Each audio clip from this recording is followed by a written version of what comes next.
انہوں نے فرمایا یہ 3 عادتیں، ان 3 عادتوں میں سے کوئی ایک عادت بھی اگر کسی کے اندر ہوگی تو بھلے درسیات پڑھا ہوا وہ اللہ کے نزدیک عالم نہیں ہے. اچھا. اور یہ 3 عادتیں اس سے نکل جائے گی وہ اللہ کے نزدیک عالم ہو جائے گا. صحیح. فرمایا کون؟ فرمایا لا یکون الرجل عالما، بندہ اس وقت تک عالم نہیں ہوتا، یعنی عند اللہ عالم نہیں ہوتا، اللہ کا محبوب نہیں بنتا. کب تک؟ فرمایا جب تک پہلا کام نہ چھوڑے. وہ پہلا کام کیا ہے؟ حتی لا یحسد من فوقہ، اللہ کے محبوبوں سے بغض نہ چھوڑے. جب تک وہ اللہ کے محبوبوں سے حسد نہیں چھوڑے گا، اللہ کے، اب صحابہ کی تعریف تو منہ کھچ گیا، اہل بیت کی تعریف تو منہ کھچ گیا، حضور کی شان آئی تو منہ کھچ گیا، ولیوں کی بات آئی تو منہ کھچ گیا. تو یہ تو سارے اللہ کے محبوب ہیں، اور تو اللہ والا عالم ہے نا.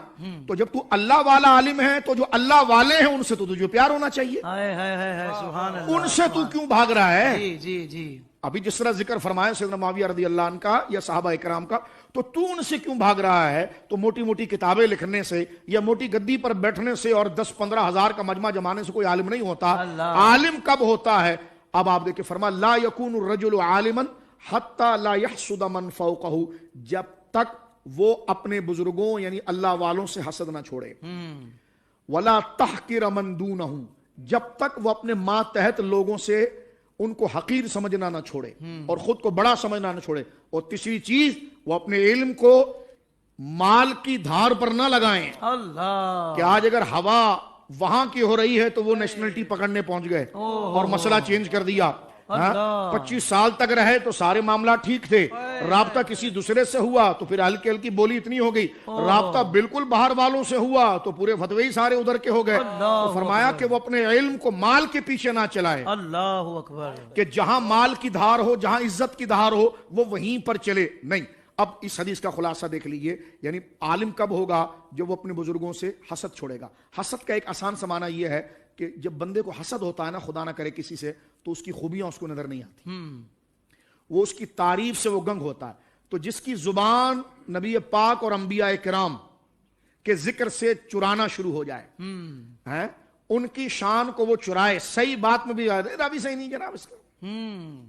ہم نے کہا یہی اصول جب تو کہیں اور کسی اور کے لیے استعمال کرتا ہے تو وہاں سارے اصولوں کو پامال کر کے بات کو مان لیتا ہے. اور وہ کاز اگر تیری تنظیم کا ایجنڈا بن جائے تو پھر وہ تمام چیزوں کو چھوڑ کر تو قبول کر لیتا ہے. تو چمک چس سے پاتے ہیں سب پانے والے، جناب سید عالم کے لیے آ جاتا ہے تو اس میں رکھنے نکالتا ہے. تو فرمایا کہ جب تک وہ اپنے بزرگوں سے حسد نہ چھوڑے.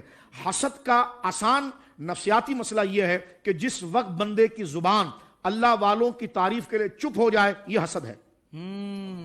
اور ان کے ذکر سے دل بیزار ہو جائے، یہ حسد ہے. اور جس وقت ان کی منقبت و شان و نعت پڑھنے میں اس کو مزہ آ جائے، یہ علم ہے. کیا کہنے شاہ جی. دوسری چیز یہ ہے، یہ پریکٹیکل ہے نا. اور دوسری چیز یہ ہے کہ ولا تحقر من دونہ، اپنے چھوٹوں پر کبر نہ کرے. اس کا مطلب چھوٹوں پر اگر تو نے کبر کیا تو اس کا مطلب تو نے ان کو حقیر سمجھا اور خود کو تو نے بہت بڑا سمجھا. جب خود کو بہت بڑا سمجھا تو اللہ کی یاد تیرے دماغ میں نہیں تھی. تو جب اللہ کی یاد ہی تیرے دماغ میں نہیں رہی تو پھر کس کا ترجمان ہے؟ اللہ. تو اپنے نفس کا ترجمان، نفس کا ترجمان ہے. تو اپنے اسٹیٹس اور پروٹوکول کا ترجمان ہے. تو عالم نہیں ہے. ٹھیک ہے. لیکن جس وقت ایک چھوٹا سے بھی بچہ آئے اور زبان سے کہے یا رسول اللہ، زبان سے کہے اللہ کے ولیوں کا نام لے، صحابہ کا نام لے، تو بندہ اس کی عمر کو نہ دیکھے اور خوش ہو کر کہے ہائے ہائے ہائے، جو بات ہم نے بیان کرنی تھی وہ تو بچے نے پہلے سیکھ لی ہے، تو اس کے وہ ہاتھ چوم لے. اس لیے کہ وہ مرکز کا ترجمان ہوتا ہے. اب کام چاہے ان بزرگ سے ہو یا ان بزرگ سے ہو، وہ پھر چڑھتا نہیں ہے، وہ کہتا ہے کام تو میرا ہی تھا، وہ کہیں سے بھی ہو گیا. سبحان اللہ سبحان اللہ. اس سے بغض ختم ہوتا ہے اور اتحاد آتا ہے. کیا کہنے. سارے میں ہی مرید بناؤں گا، سب کو میں ہی کلمہ پڑھاؤں گا. ارے جب سب کو سرکار کے دروازے تک لے جانا ہے، اس کی نعت شریف سے اگر متاثر ہو کر کوئی آ گیا، ان کی تقریر سے صحیح العقیدہ کے متاثر ہو کر آ گیا، تو دیکھ بھائی مرکز کو، کیونکہ عالم ربانی مرکز پر توجہ رکھتا ہے کہ وہ جو مرکز کا کام ہے وہ ادھر سے بھی ہو گیا، ادھر سے بھی ہو گیا، ادھر سے بھی ہو گیا، تو دراصل وہ کام میرا ہی ہو گیا ہے، میں ہی محفوظ ہو گیا ہوں. تو لہٰذا وہ اپنے ساتھ جڑنے والوں کو گھٹیا نہیں سمجھتا. اور دوسرا وہ مال کی دھار کو نہیں دیکھتا. یار آج حکومت بڑی طاقتور ہے اور ان کے مطلب کی بات کی جائے نا تو ذرا معاملہ جو ہے کہ وہ ذرا ڈیل والا ہو جاتا ہے.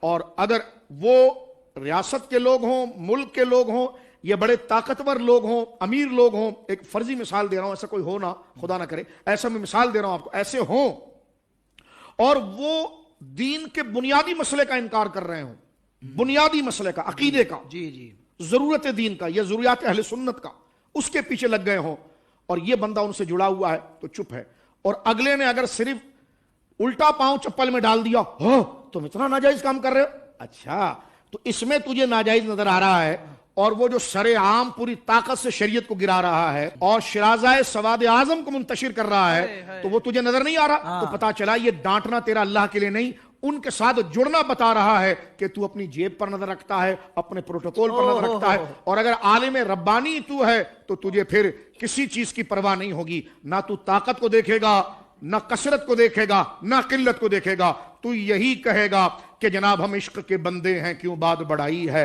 کہ لہذا جو حق بات ہوگی وہ ہر جگہ پر بیان کی جائے گی، وہ نہ کثرت دیکھی جائے گی، نہ قلت دیکھی جائے گی، نہ اگلے کی خوشی دیکھی جائے گی، نہ ناراضگی دیکھی جائے گی، نہ اپنی بے عزتی دیکھی جائے گی، نہ اپنی توقیر دیکھی جائے گی۔ جس حساسیت کا مسئلہ ہوگا اتنے زور سے بیان ہوگا، اتنی جلدی بیان ہوگا، اور اتنے غیرت کے ساتھ بیان ہوگا۔ کیا کہنے ہیں بھائی، سبحان اللہ۔ بھائی طلباء کرام کو تو فائدہ ہوگا ہی، لیکن واقع